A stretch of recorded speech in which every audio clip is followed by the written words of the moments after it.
Algumas coisas podem surgir por acidente, como o raio-x, a penicilina. Já outras podem ser frutos de planejamento, como a Torre Eiffel e a bomba atômica. Nesse episódio da série Reflexões de um Sobrevivente, primeiro curta de animação, comentamos sobre a importância do estudo de fundamentos na construção de projetos de animação e sobre como isso influencia na construção de significado e intencionalidade, em oposição a narrativas acidentais. Ao pôr em prática as dicas do episódio, tente não explodir nada em casa, tá? Então, ok, vamos lá, vamos pro episódio. E aí no meio dessas anotações, né, que eu tô lendo para vocês e comentando, encontrei aqui mais uma sobre a questão da humildade, né, que de certa forma eu já falei, já comentei que é sobre isso, é sobre aceitar o processo, aceitar que o processo é lento, né, compreender as bases, os fundamentos por trás das coisas, inclusive entender os fundamentos. Isso também faz você poupar tempo, porque se você pegar o trem andando, muitas vezes você vai ver uma coisa e não vai saber por que aquela coisa é daquele jeito, né?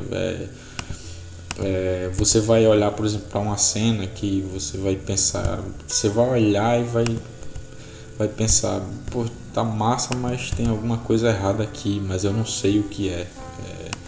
Às vezes pode ser um problema de perspectiva, né? Que você desenhou uma mesa num ângulo que, sei lá, a linha do horizonte não tá, sei lá, o ponto de fuga não tá batendo com a linha do horizonte da maneira que devia tá coincidindo, enfim, N situações, né? Então, por isso que é importante focar também nos fundamentos, né? Compreender as bases, né? E aprender com quem tem experiência. Se você conhece alguém que sabe, conhece sobre animação, então pergunte, vá lá, pergunte, tire dúvidas.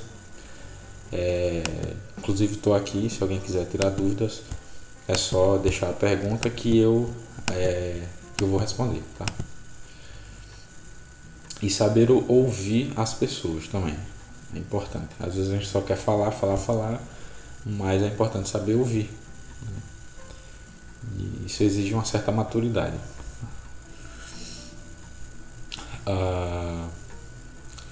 É isso. Agora também sobre o próximo tópico também cai naquela questão que eu estava falando, né, sobre atrair a atenção do espectador.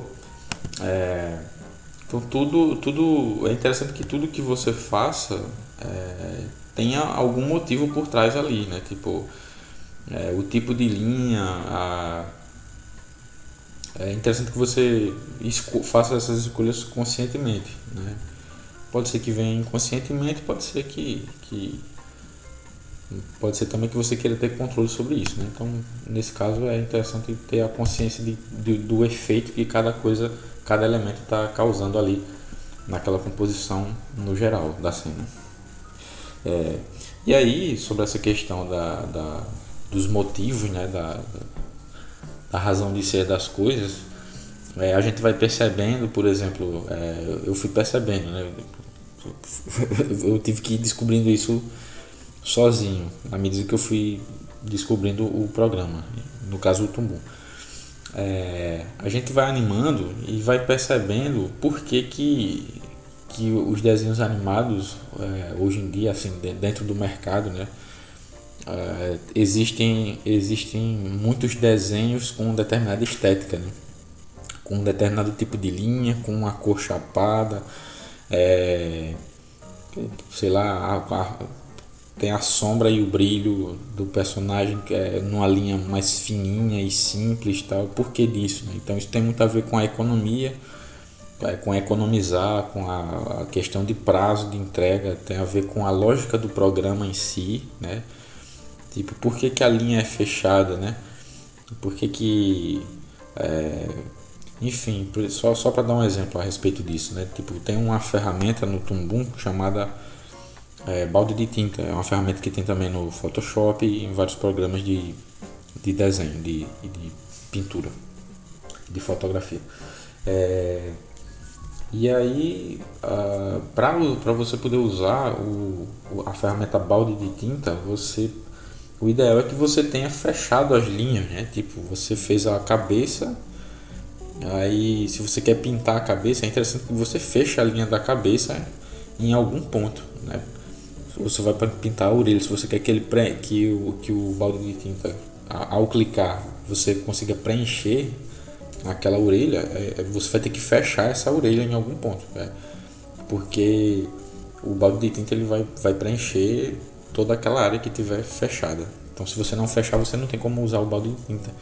E por que é interessante usar o balde de tinta? Porque assim você consegue colorir as coisas muito mais rápido do que se você for colorindo ali no modo braçal, né? E riscando, riscando, riscando, que nem a gente aprendeu a pintar na escola, né? Em casa, no papel. Então, o balde de tinta, para você usar ele, você precisa ter esse cuidado, por exemplo, de fechar as linhas. Então, existe um motivo, né, para que os desenhos, a maioria dos desenhos animados que a gente vê na televisão, no cinema, tenham essa estética que a gente conhece hoje, né? Então, e muito disso tem a ver com a lógica de trabalho, né? O workflow, o prazo de entrega e, como sempre, o orçamento. É muito importante. Tudo isso tem dinheiro no meio, né?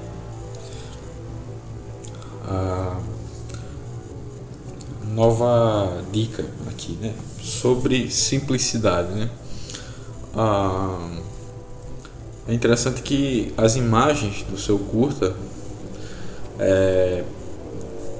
principalmente se você não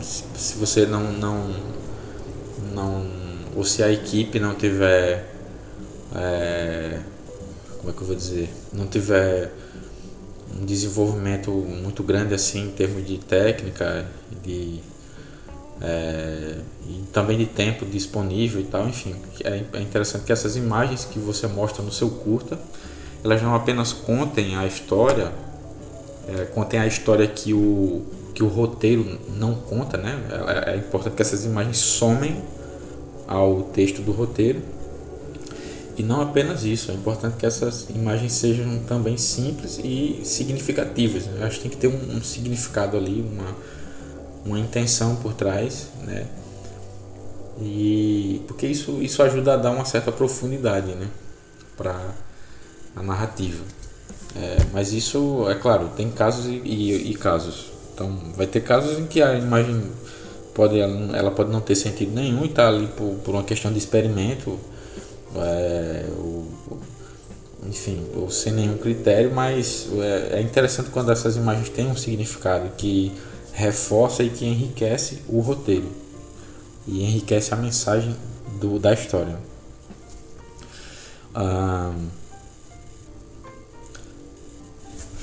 Agora mais um, passar para o próximo, a próxima anotação que eu fiz aqui, né?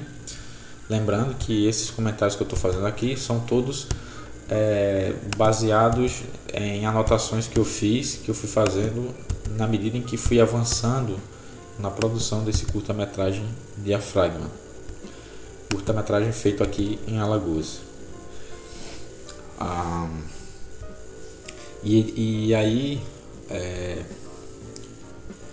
sobre personagens, né?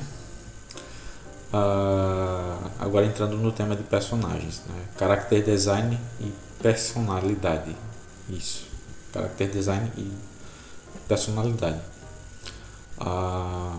É interessante você, seja como roteirista ou como ilustrador ou como animador, é interessante que você, principalmente enquanto character design, você pense na história daquela personagem, né?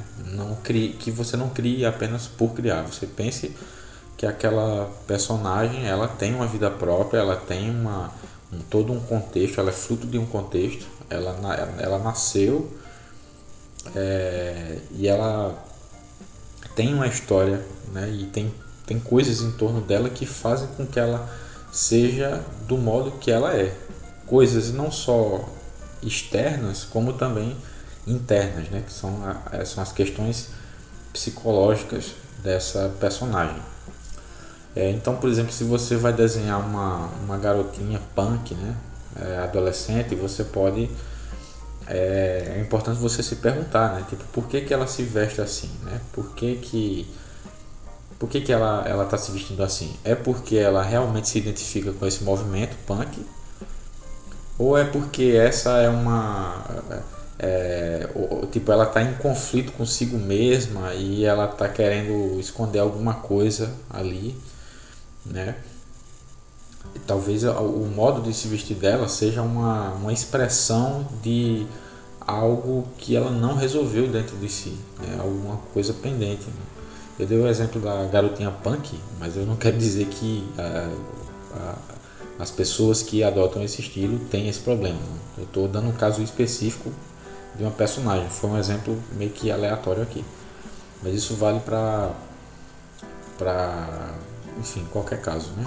A ideia é você se perguntar qual é o background que tem, né, por trás enfim, qual é o histórico dessa personagem, por que que ela é assim, por que que ela se veste assim, por que que ela anda desse jeito, por que que ela usa esse brinco, por que que esse rapaz anda sempre com esse guarda-chuva, enfim, né?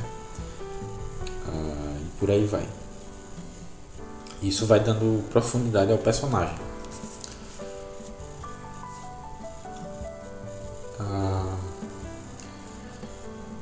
Então, agora sobre a questão da pré-produção, né? Mais uma anotação aqui sobre pré-produção em animação. Boa parte do trabalho é feita na cabeça, né? Você resolve na cabeça, né? É interessante você pensar a respeito, né? Tentar resolver o máximo possível as suas ideias, conectar suas ideias, ter tudo muito claro na sua cabeça o que é que você quer, principalmente se você está criando ainda o curta, né? Você ainda está com a ideia na cabeça e você quer transformar isso futuramente em um filme. É importante você organizar suas ideias o máximo possível e só então você começar a passar para o papel, porque é aquilo que eu falei, né?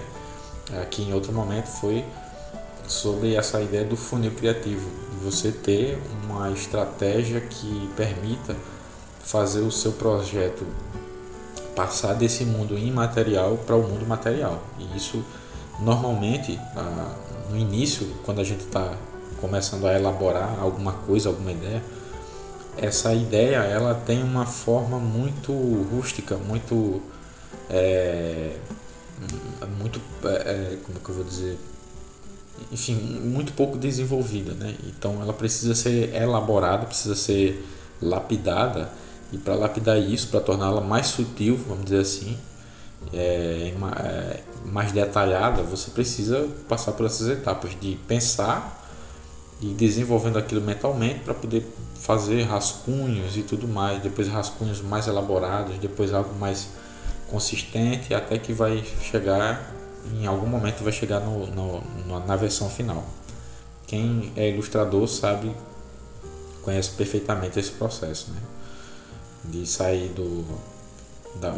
enfim, pensamento, depois a pesquisa de referências, a etapa de thumbnails e rascunhos mais elaborados e por aí vai, né? Até chegar na última etapa. E é isso aí. As anotações que eu fiz aqui, né? Elas vocês veem que os temas vão mudando, né? Meio que aleatoriamente. Isso acontece porque eu fui anotando conforme as ideias vieram, né? As ideias iam surgindo, né? Eu ia trabalhando no curta e as ideias apareciam e eu ia anotando aqui. E aí eu tô lendo para vocês. Aí daí me veio, né? Em um dos momentos do curta, para cumprir o cronograma, eu lembro que faltava 1 minuto para eu animar, e daí me veio a sensação de que enfim, que 1 minuto é algo gigante, né? Tipo, você meio que o cúmulo do prazo curto seria você fazer 1 minuto de animação dentro de 1 minuto, né? É algo que não dá para fazer isso, tipo, não ser que fosse algo extremamente simples, né? Mas assim, não dá para você fazer 1 minuto de animação em 1 minuto. A animação leva tempo para você fazer. E quanto mais refinada for essa animação, mais você vai precisar de tempo.